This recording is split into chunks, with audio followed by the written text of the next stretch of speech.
Hello everybody, I am your learning helper. और आज हम पढ़ने जा रहे हैं सेटिंग एजेंडास, जो कि आपकी क्लास 7th एनसीईआरटी सिविक्स का चैप्टर 6 का एक टॉपिक है, जिसको आज हम बड़ी डिटेल में समझने वाले हैं। और इससे पिछली वीडियो में मैंने आपको समझाया था what does TV do to us and what can we do with TV. माने हम टीवी के साथ क्या कर सकते हैं, टीवी हमारे साथ क्या कर सकता है और हम टीवी के साथ क्या कर सकते हैं। ये टॉपिक मैंने आपको पूरा डिटेल में एक्सप्लेन किया था। और इससे पिछली वीडियो में मैंने आपको समझाया था मीडिया एंड डेमोक्रेसी। अगर आपने वो मेरी वीडियोस नहीं देखी हैं तो मैं डिस्क्रिप्शन में लिंक दे दूँगा, आप उन वीडियोस को जाकर देख सकते हैं। या फिर मेरे चैनल पर मेरी प्लेलिस्ट है सिविक्स नाम की, उसको आप क्लिक करके सारी फॉर्मेट में अरेंज है, उन सब को आप देख सकते हैं बड़े आराम से। और तो चलिए आज का हमारा ये टॉपिक जो कि है सेटिंग एजेंडास, उसको हम आज पढ़ना स्टार्ट करते हैं। तो सबसे पहले मैं आपको बता दूं कि ये सेटिंग एजेंडास, इस हेडिंग का मतलब क्या है। इसका मतलब है एक गोल, एक मसौदा, मतलब एक कुछ भी न्यूज़ है उस पर किसी एक चीज़ पर फोकस करना। वो होता है हमने ये एक एजेंडा सेट कर लिया कि हम इस पर फोकस करेंगे। तो यही है इसका मतलब कि एक मकसद तय किया जाना। सेटिंग एजेंडा मतलब मकसद तय किया जाना। तो चलिए अब स्टार्ट करते हैं। The media also plays an important role in deciding what story to focus on and therefore decides on what newsworthy what is newsworthy. इसका मतलब ये है कि किन घटनाओं पर ध्यान केंद्रित माने फोकस किया जाए, इसमें भी संचार माध्यम माने मीडिया की महत्वपूर्ण भूमिका रहती है। और इसी के आधार पर वे तय कर देते हैं कि क्या समाचार में दिया जाने के योग्य है। न्यूज़ वर्दी माने जो समाचार में उनको देने के लिए योग्य है, जो दिखाने योग्य है, प्रदर्शनी है, वो उस पर फोकस कर रहे हैं। ये इसमें किसका रोल है? सबसे बड़ा मीडिया का।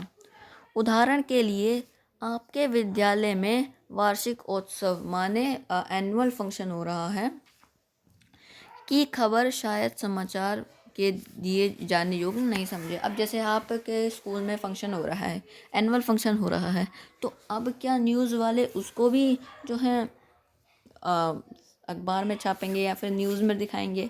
नहीं, वो उसमें इंटरेस्टेड नहीं होंगे। लेकिन यदि कोई प्रसिद्ध अभिनेता, कोई भी फेमस एक्टर उसमें मुख्य अतिथि माने चीफ गेस्ट हो आपके एनुअल फंक्शन में, तो संचार माध्यम माने मीडिया की रुचि उसे संचार समाचारों में सम्मिलित करने में हो सकती है। अगर कोई चीफ गेस्ट अगर आपका कोई फेमस एक्टर हो, तो मीडिया इंटरेस्टिंग होगा आपके एनुअल फंक्शन को दिखाने में। क्यों? क्योंकि वहाँ एक फेमस एक्टर आया हुआ है। कुछ खास विषयों पर ध्यान केंद्रित करके मीडिया हमारे विचारों, भावनाओं और कार्यों को प्रभावित करता है। किसी एक चीज़ पर फोकस करके जो है मीडिया क्या करता है, हमारा एक चीज़ पर जो है ध्यान केंद्रित करता है और हमारी भावनाओं को, हमारे कार्य को, हमारे विचारों को प्रभावित करता है।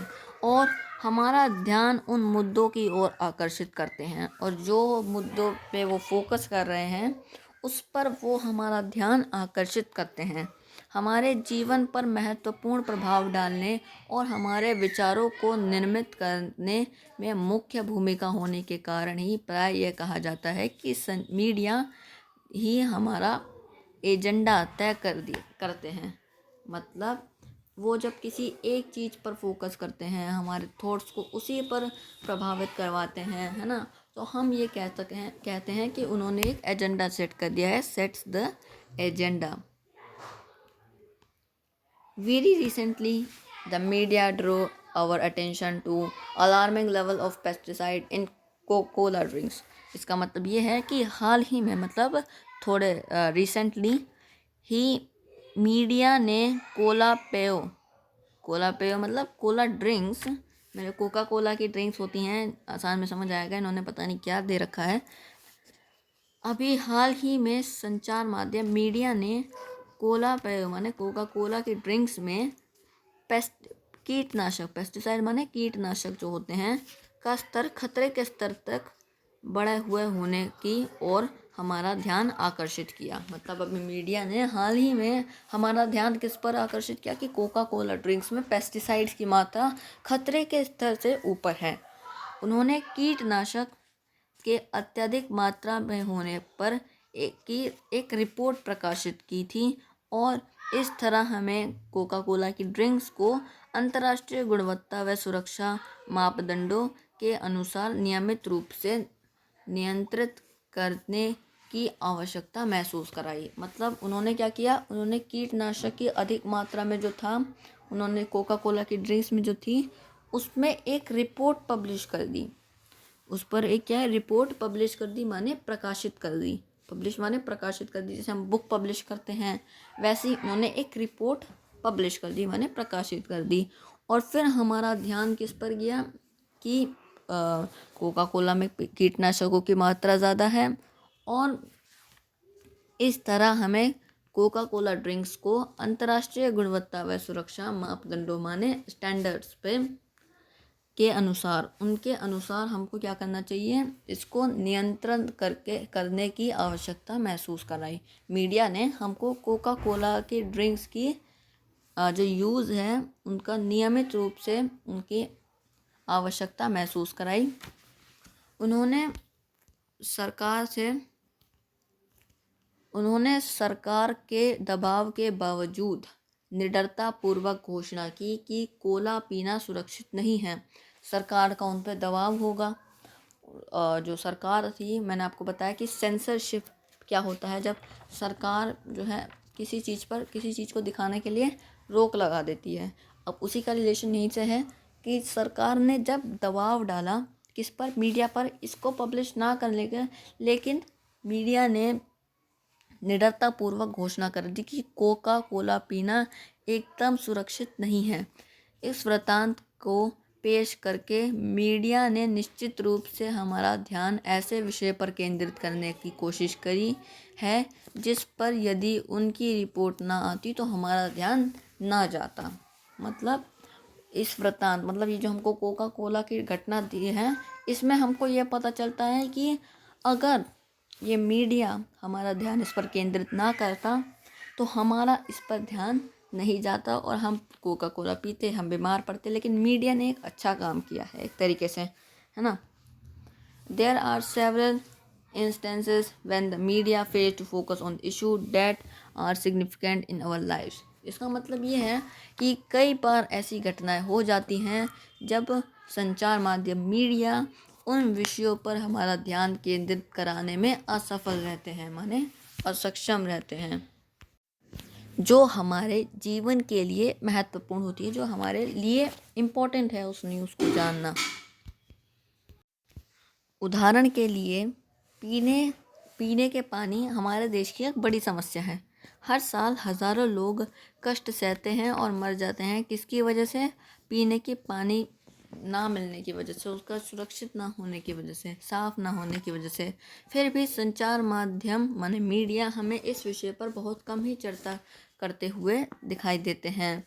एक सुख्यात भारतीय पत्रकार ने लिखा है कि कैसे वस्त्रों का नया रूपाकार देने वाले डिज़ाइनरों ने फैशन वीक में धनवानों के समक्ष अपने नए वस्त्र प्रदर्शित करके सभी समाचार पत्रों में मुख्य पृष्ठ का स्थान पा लिया।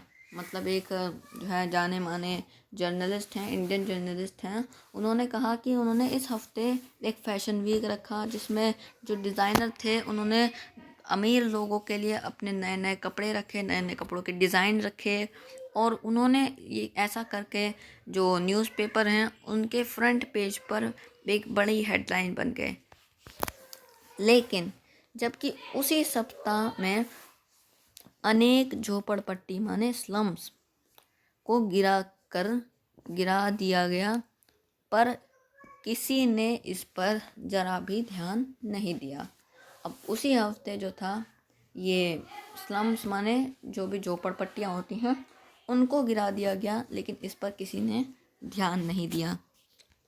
ये होता है एजेंडा सेट करना कि हम इस न्यूज़ पे जाया करें या ये वाली न्यूज़ पे करें, ये वाली न्यूज़ ज़्यादा अट्रैक्टिव है, लोगों को ज़्यादा पसंद आएगी, इसको हम दिखाते हैं, इसको रहने देते हैं। हमने पहले भी पढ़ा what does TV do to us and what can we do with TV.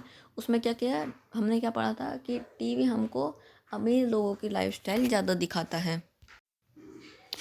और ये जो हमारा लोकल मीडिया ये टॉपिक है, इसे हम अगले वीडियो में पढ़ेंगे, लेकिन पहले हम इस पैरा को कंप्लीट कर लेते हैं। तो चलिए स्टार्ट करते हैं।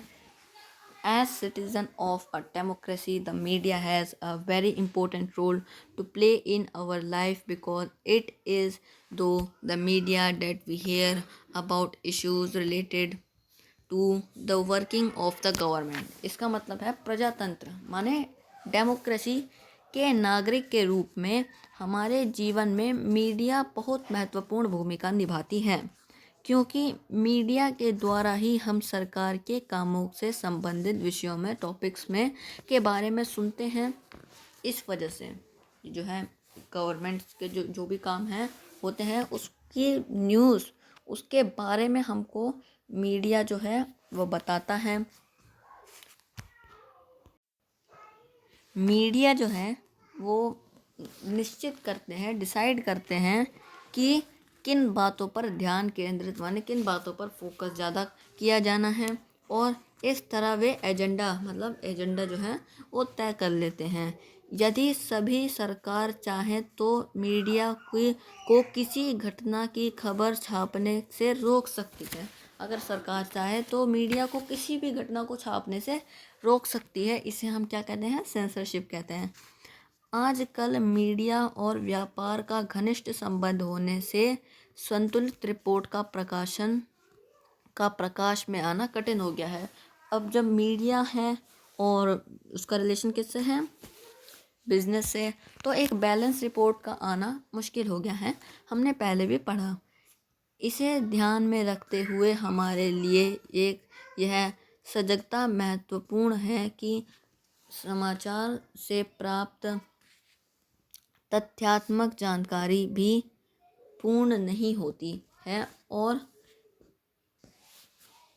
इसका मतलब ये है कि जो हम पढ़ते हैं, जो फैक्चुअल इन्फॉर्मेशन जो भी है वो पूरी नहीं होती। भले ही वो तथ्यपूर्वक है, लेकिन वो कभी पूरी नहीं होती, ज़्यादातर कभी पूरी नहीं होती।